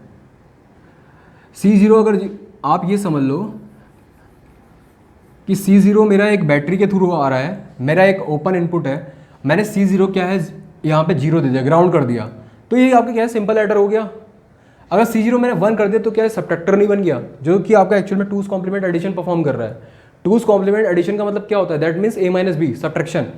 तो वही मैं बताना चाह रहा हूँ कि अगर C0 0 है तो ये आपका सिंपल पैरेलल एडर की तरह काम करेगा, अगर C0 1 है तो ये आपका सबट्रैक्टर की तरह काम करेगा।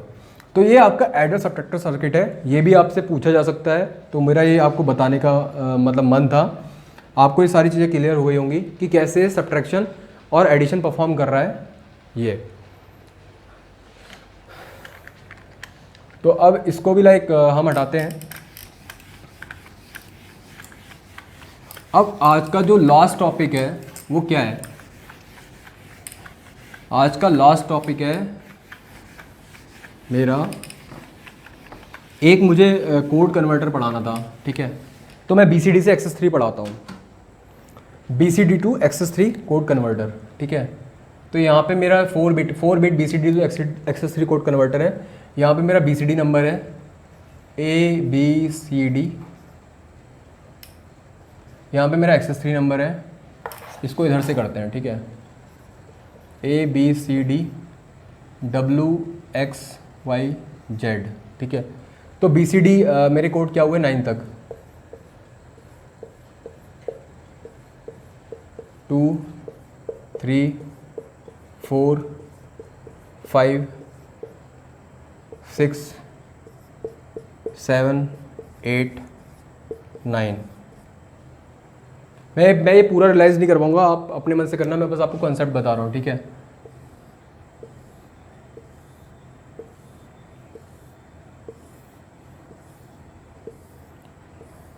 नाइन के बाद मैंने बता रखा है 4 बिट में आपका BCD कोड इनवैलिड हो जाएगा, ये 4 बिट कन्वर्टर है, BCD to एक्सेस 3।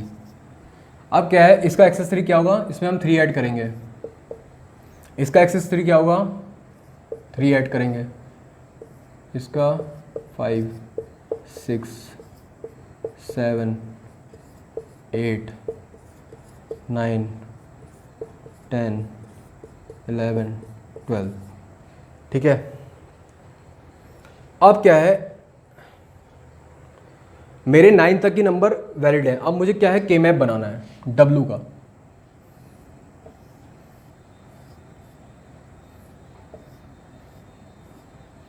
ये आपको BCD से XS3 कन्वर्जन पता है, 3 ऐड करते हैं हम, तो मैंने वही 3 ऐड कर रखे हैं सब में, और कुछ नहीं किया है।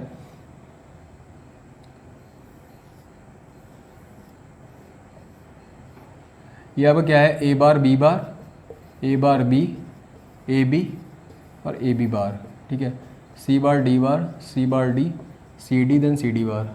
अब क्या है W का 0 1 2 3, ठीक है, 4 5 6 7, 0 1 2 3 4 5 6 7, 0 1 2 3 4 5 6 7, फिर 8 9।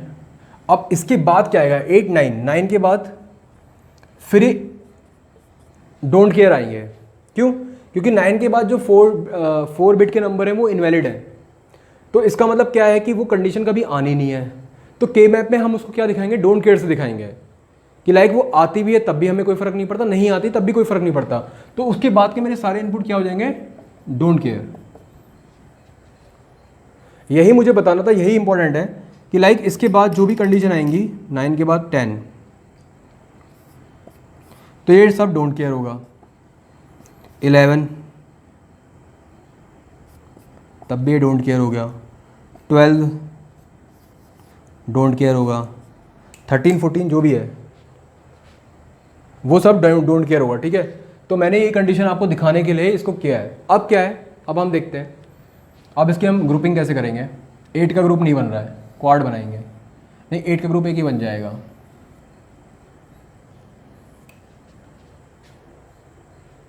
ठीक है, तो W क्या आएगा, A प्लस,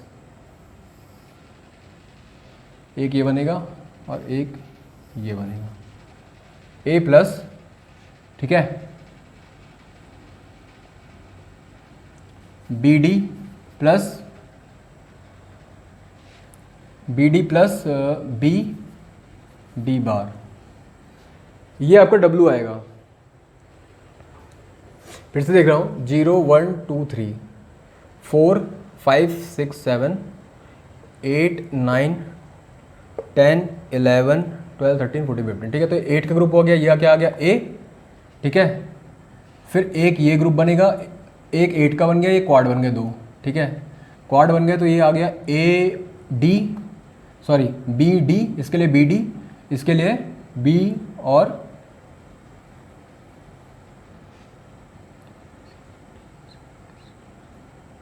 C। यहां पे आएगा A, इस क्वाड के लिए क्या आएगा, B और D, इस क्वाड के लिए क्या आएगा, B एंड C। तो ये आ गया आपका W का एक्सप्रेशन। ऐसे आप क्या है, X का एक्सप्रेशन फाइंड कर सकते हो, Y का फाइंड कर सकते हो, Z का फाइंड कर सकते हो, ठीक है। ये आपका होमवर्क है, इसे करना। फिर हम इसे लाइक लॉजिक गेट से बना सकते हैं, जैसे मैं W दिखा रहा हूँ।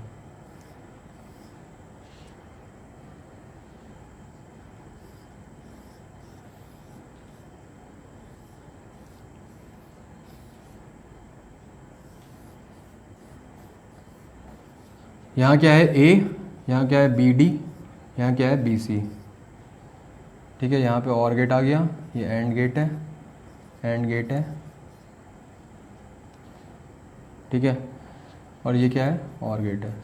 तो ये मेरा W का एक्सप्रेशन मैंने निकाल दिया। तो ये BCD टू XS3 कन्वर्टर आपको पता चल गया कैसे बनता है। आपसे ये पूछ सकता है, कभी कभी पूछ लेता है कि 1's complement converter, 2's complement converter, ठीक है। तो लाइक आपको पता होना चाहिए कि कैसे हम कन्वर्ट करते हैं। उसके बाद तो के मैप है, जैसे BCD टू XS3 हो गया, BCD टू ग्रे कोड कर सकते हो, binary to gray code converter कर सकते हो। तो ये कोड कन्वर्जन का मुझे आपको एक एग्जांपल दिखाना था कि कैसे हम के मैप के थ्रू एक्चुअल में इसका एक्सप्रेशन फाइंड करते हैं। तो होपफुली ये एक एग्जांपल से आपको क्लियर हो गया होगा। बाकी मैं XYZ की एक्सप्रेशन नहीं निकाल रहा हूँ, सिंपल के मैप आपको सॉल्व करने, दैट्स इट। के मैप सॉल्व करोगे, अपने आप आपको एक्सप्रेशन फाइंड हो जाएगी, अपने आप बना लो, ठीक है। उससे मुझे मतलब कोई बहुत इंटरेस्ट नहीं है, मुझे कॉन्सेप्ट सिखाना था, दैट्स इट। तो यहाँ पे मैंने आपको बता दिया कैसे आप BCD टू XS3 कन्वर्जन करते हैं, ठीक है। अब क्या है, यहाँ तक मेरा पूरा कॉम्बिनेशन ख़त्म हो गया। देन आज हमने क्या क्या पढ़ा, हमने टेस्ट के क्वेश्चन सॉल्व कर दिए हैं, ये लेक्चर थोड़ा लेंदी हो गया, मुझे करना भी था क्योंकि मैं बहुत टाइम से लेक्चर अपलोड नहीं कर पा रहा था, तो आज मैंने एक साथ बहुत सारी चीज़ें कर दी हैं। टेस्ट के क्वेश्चन मैंने कर दिए है, ठीक है। मैंने आपको कंपैरेटर का कॉन्सेप्ट बताया, मैंने आपको रिपल कैरी एडर बताया, मैंने आपको पैरेलल, मैंने आपको टूज कॉम्प्लीमेंट एडर बताया, फिर मैंने आपको XS3 कोड कन्वर्टर बता दिया VCD2। अब क्या है मेरा, अब नेक्स्ट लेक्चर क्या है, लेक्चर 10 में हम क्या पढ़ने वाले हैं? लेक्चर 10 में हम पढ़ेंगे मल्टीप्लेक्सर, ठीक है। जैसे मेरा यूनिवर्सल लॉजिक, मेरा नैंड नॉर गेट होते हैं ना, वैसे मेरा मल्टीप्लेक्सर भी एक यूनिवर्सल लॉजिक कन्वर्टर है, वो भी यूनिवर्सल लॉजिक को फाइंड कर सकता है। तो एक मैं मल्टीप्लेक्सर पढ़ूंगा, फिर मैं एनकोडर, डिकोडर, ठीक है, और मल्टीप्लेक्सर डी मल्टीप्लेक्सर। तो हम पढ़ने वाले हैं मल्टीप्लेक्सर, डी मल्टीप्लेक्सर, एनकोडर और डिकोडर। इसको पढ़ने के बाद आगे के 2 लेक्चर में हम देखेंगे कि हमारा जो कॉम्बिनेशनल सर्किट है वो पूरा खत्म हो जाएगा। मल्टीप्लेक्सर में हम पहले मल्टीप्लेक्सर की लाइक सेलेक्ट लाइन क्या है, कैसे हम उसका मतलब लाइक इंटरनल डायग्राम होता है वो पढ़ लेंगे, फिर हम उससे कैसे लॉजिक डिज़ाइन करेंगे वो हम देख लेंगे। डीमक्स बहुत लेंदी नहीं है, डीमक्स से क्वेश्चन भी ज़्यादा नहीं पूछे जाते हैं और आपको थोड़ा बहुत उसका आइडिया दे जाएगा। एनकोडर और डिकोडर आपको उसका इंटरनल डायग्राम पता होना चाहिए, दैट्स इट। अगर आपको वो पता है तो उससे आप कोई भी क्वेश्चन आपको आप सॉल्व कर सकते हो। तो हमारा नेक्स्ट जो लेक्चर का हमारा मेन फोकस रहेंगे वो कौन कौन से रहने वाले हैं? Multiplexer, demultiplexer, then encoder and decoder. और उसके बाद हम क्या है, हम स्विच करेंगे सिक्वेंशियल सर्किट पे, like flip flops and latches. Okay, on that note, thank you very much.